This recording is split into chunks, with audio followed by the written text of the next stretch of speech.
Welcome to the Heartland Crime Stoppers Show. I'm your host, Chip Brown. Today on Heartland Crime Stoppers, we're going to be interviewing Sheriff Paul Blackman of the Highlands County Sheriff's Office.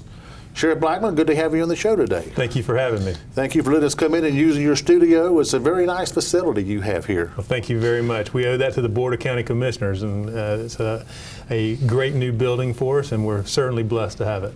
Yeah, you certainly got your money's worth out of the old building for sure. Yes, sir. We sure did. Now, before we start talking about the Highlands County Sheriff's Office, tell us a little bit about yourself. I understand that you actually came from St. Augustine and ended up down here playing baseball. Absolutely. So I graduated high school in St. Augustine, and the Lord had blessed me with the ability to throw a baseball with my left hand.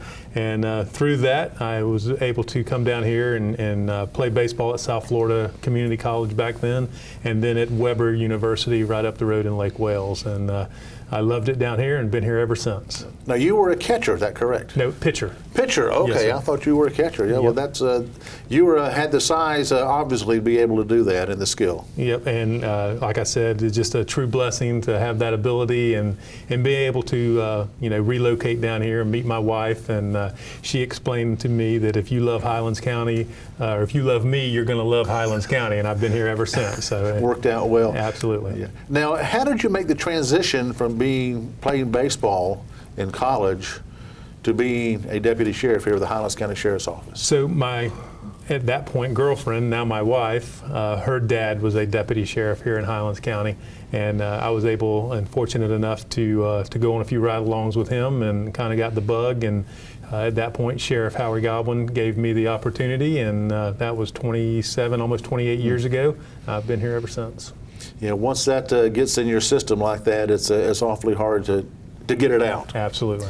Now, you obviously started as a road deputy, just like all of us did, and doing the night shifts. And tell us about some of the areas you served with the Sheriff's.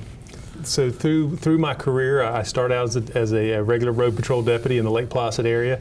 About a year and a half into my career, they moved me to the agriculture unit.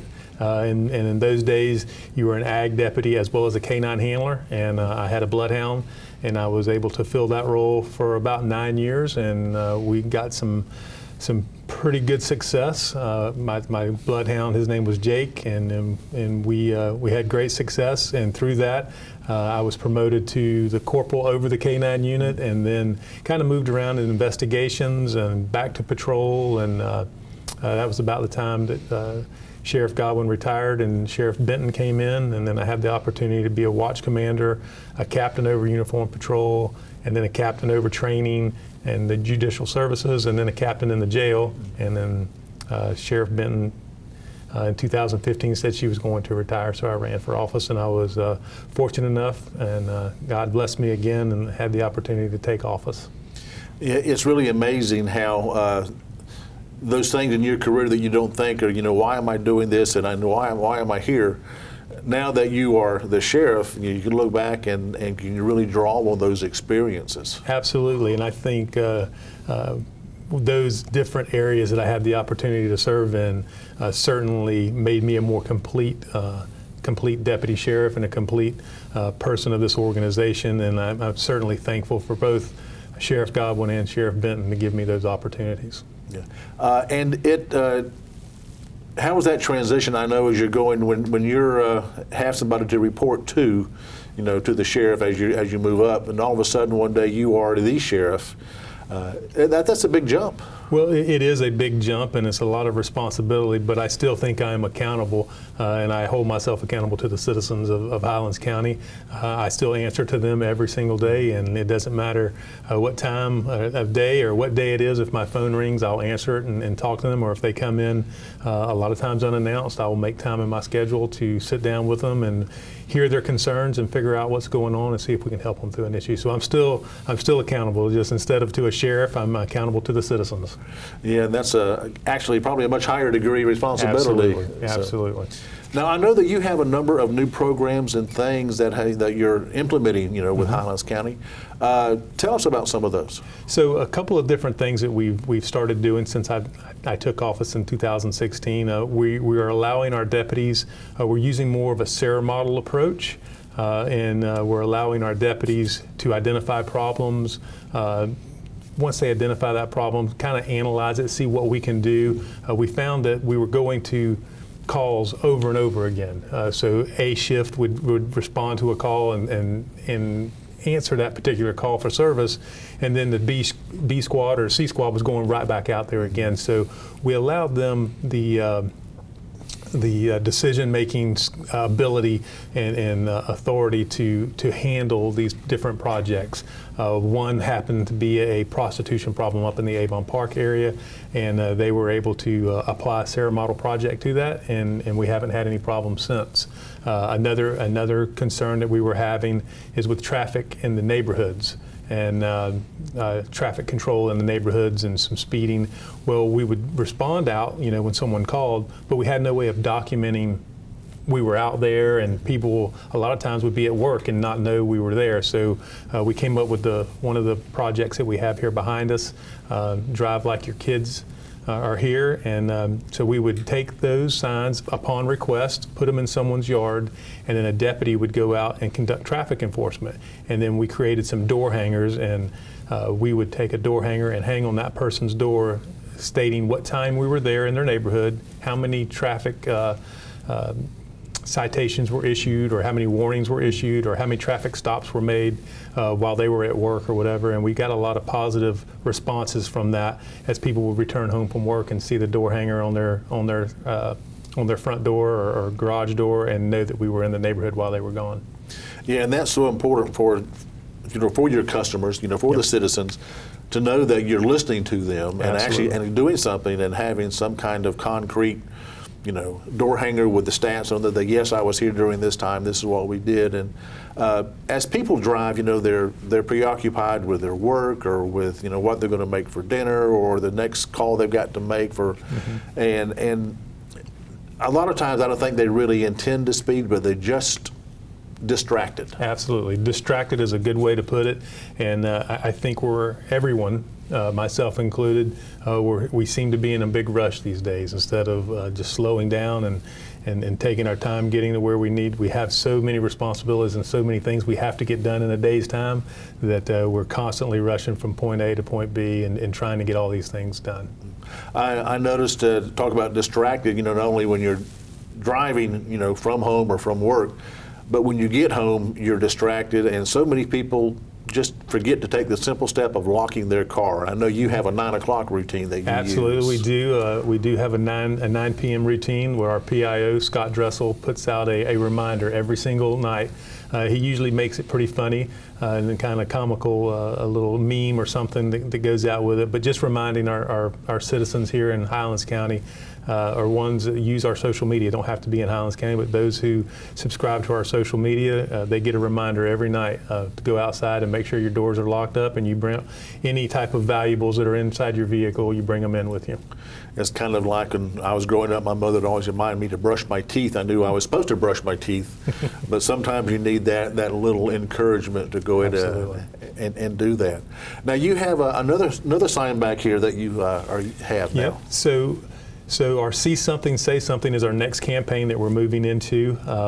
We've got some great experiences and some good stories to tell about in recent months where we're starting this. Lake Adelaide Shores is a trailer park up north of Avon Park near the county line, where a lady who came out at like 2 or 3 o'clock in the morning, she saw something that looked suspicious, and the deputy happened to be in the area doing some extra patrol, and she called the sheriff's office. We responded, ended up finding four subjects from Polk County area that were down doing some car fishing, burglaries, some car burglaries.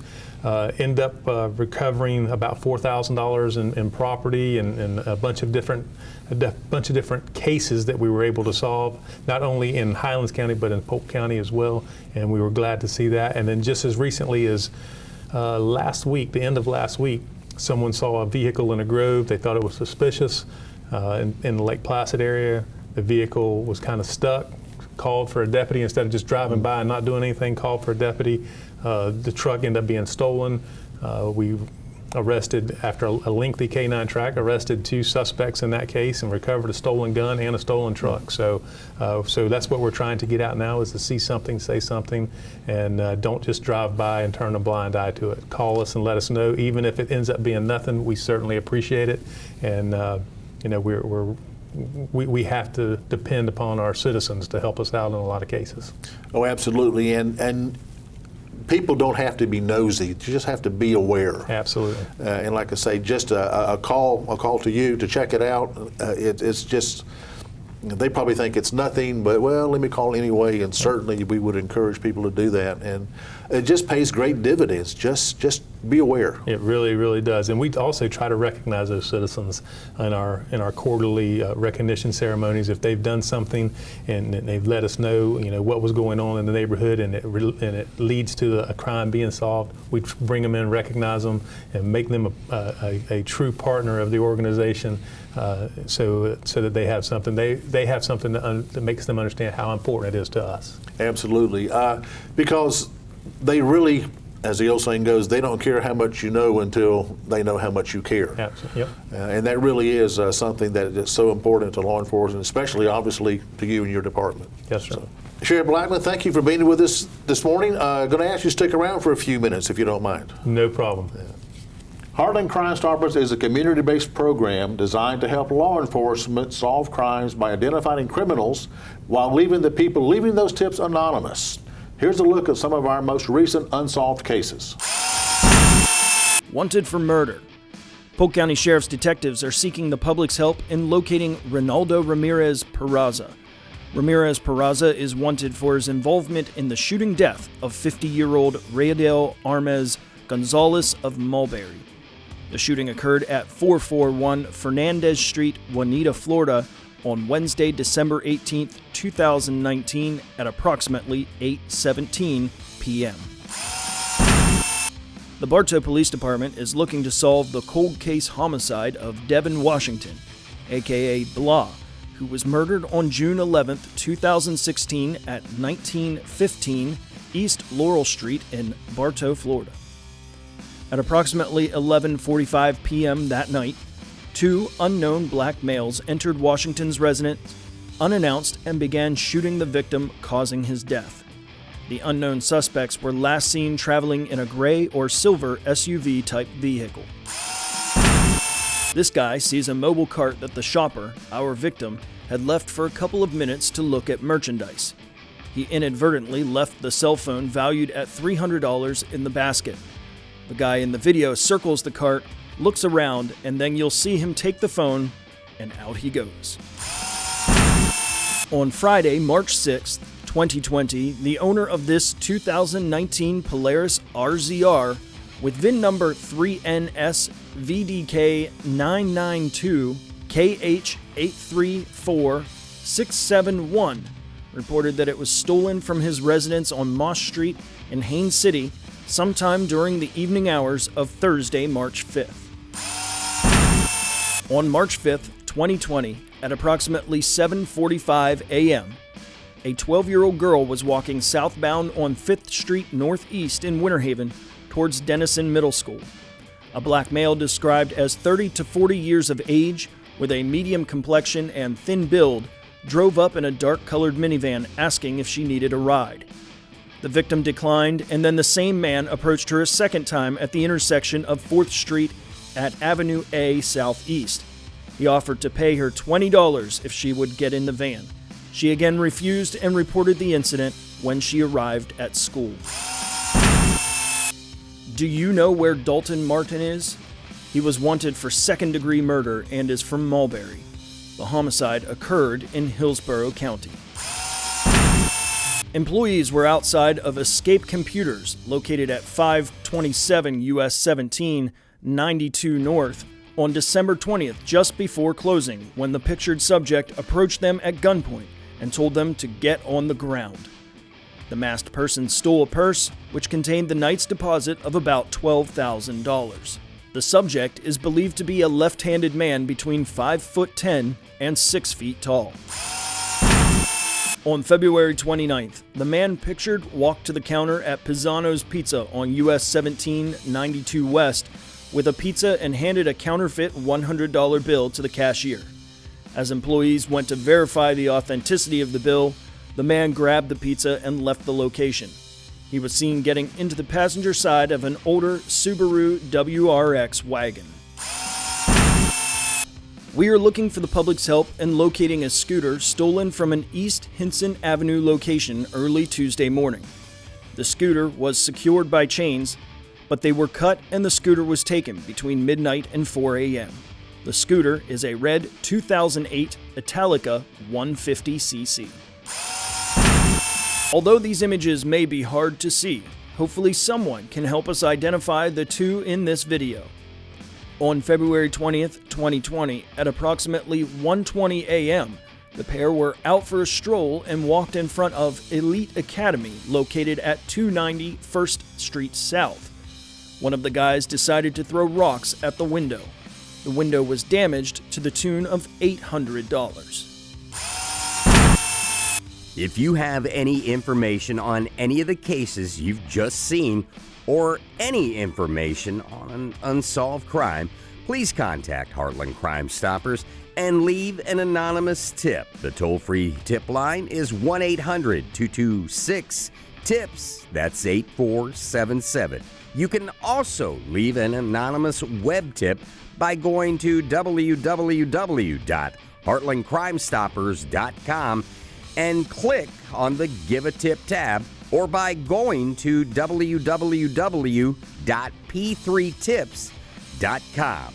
Don't forget, you can download our free P3 Tips app on your smart device. Whichever way you choose to leave a tip, you will remain 100% anonymous. If your tip results in an arrest, the recovery of stolen property, or the recovery of illegal drugs, you could be eligible for a cash reward of up to $3,000.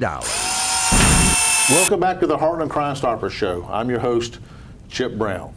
Sheriff Blackman, thank you for sticking around. So good to see you again. Absolutely, it's my pleasure. Yeah. Now, talk a little bit about Crime Stoppers. Now, I know that as with all the agencies in Highlands, Harding, Polk County, we send out anonymous tips.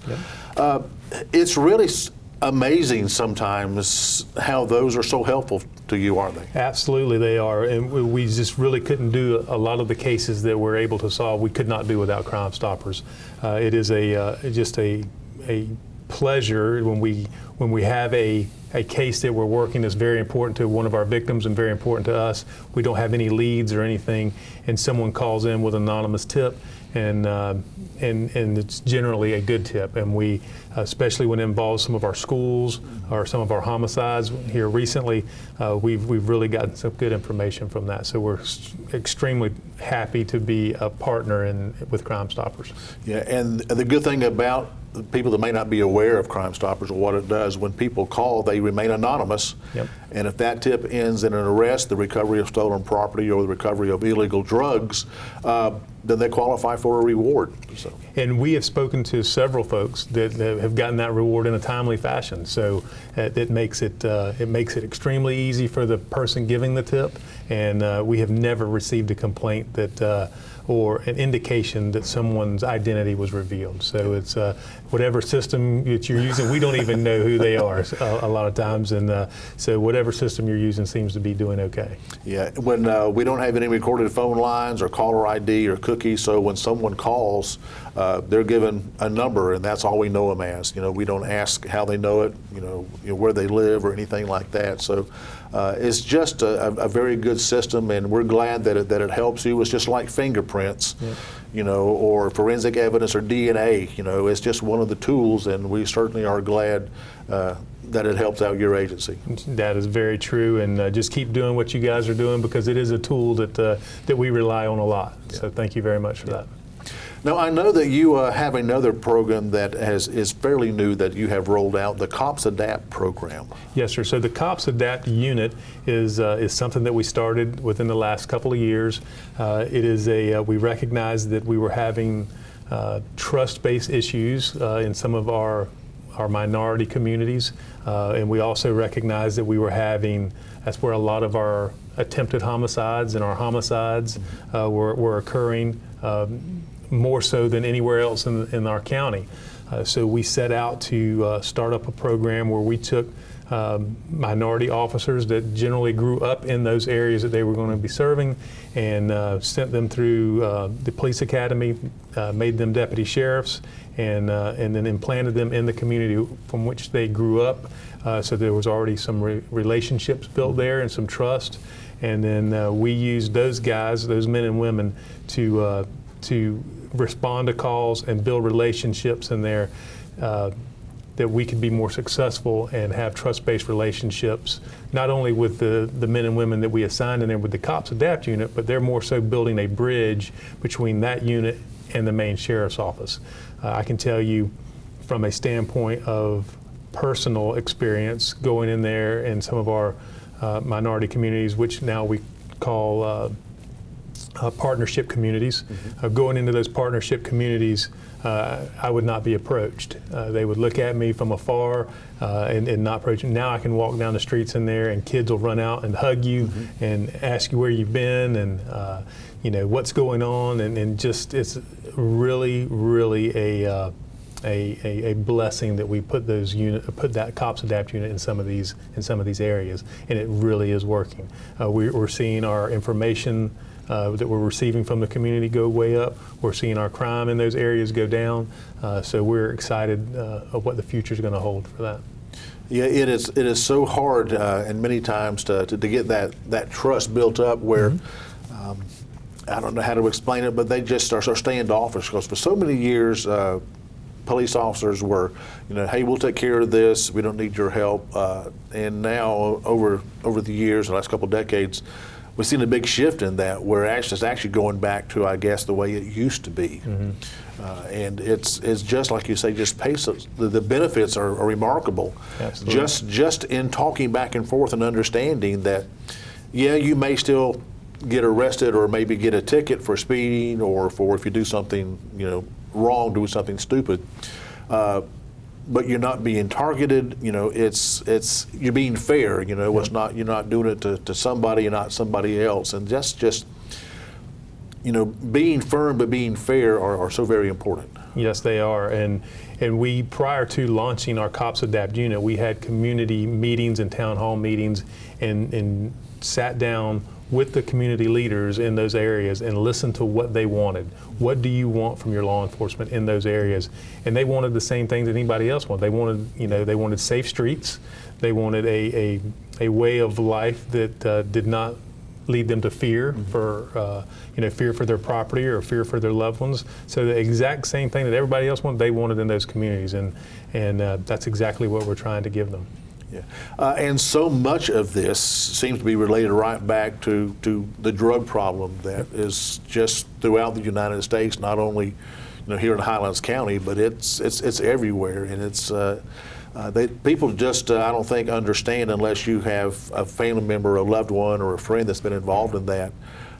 You know, with the K2 is really kicking up. That you're seeing, you know, the used to be the crack, you know, it was for now, and of course, you know, it's the meth. And people don't understand just how quickly addictive these things can be. Yeah.